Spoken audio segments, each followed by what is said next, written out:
It's ghost story time. Let's call this one the Haunted Rosary. Yes, I said the Haunted Rosary. You know, the rosary that people wear in church or they pray to if you're Catholic, etc. That that's what I'm talking about. It was haunted. Yep.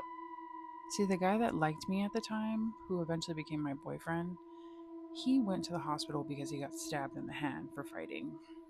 And I believe it had something to do with me. I can't remember very well. I was 14 years old at the time. So, I don't know.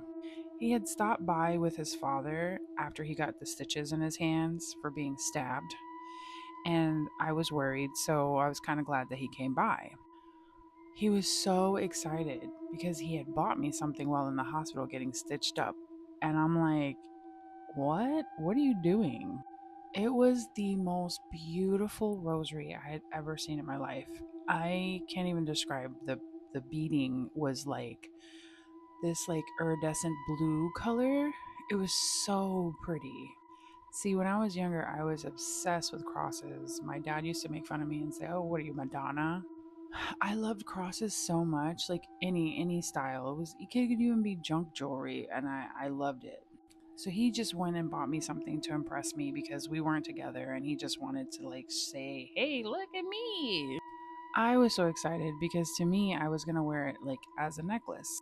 If you listen to the other stories I said about the Ouija board, this is somehow tied to that. This has to do with the spirit that had been haunting me. His name was Henry. See, the Ouija board thing happened a little bit after this rosary thing, but they were like intertwined stories, so bear with me. After I received this beautiful rosary, I was so excited. No one ever told me you shouldn't be walking around with a damn rosary around your neck for no damn reason. I took it as a fashion statement. I remember the day that I put it on, it almost felt like I wasn't allowed to put it on. It was like this resistance, but I was like, well, it's a fucking rosary. What can go wrong? And you have to understand, I didn't realize I was being haunted or being followed or being obsessed over in the spirit realm. I ended up wearing it to school and everything was fine. But for some reason that day, I have no idea why I didn't see my boyfriend until like way later in the day. I don't remember what it was. I just remember walking towards him because we saw each other in the hallway. And as I'm walking towards him, it literally felt like someone yanked from the back the necklace and ripped it off my neck and it exploded. Like literally beads were everywhere. And he was like, and I just stood there holding my chest like what the fuck just happened, right? Because this is in the middle of the hallway in high school and tons of people are around. So I immediately turned around, pissed off.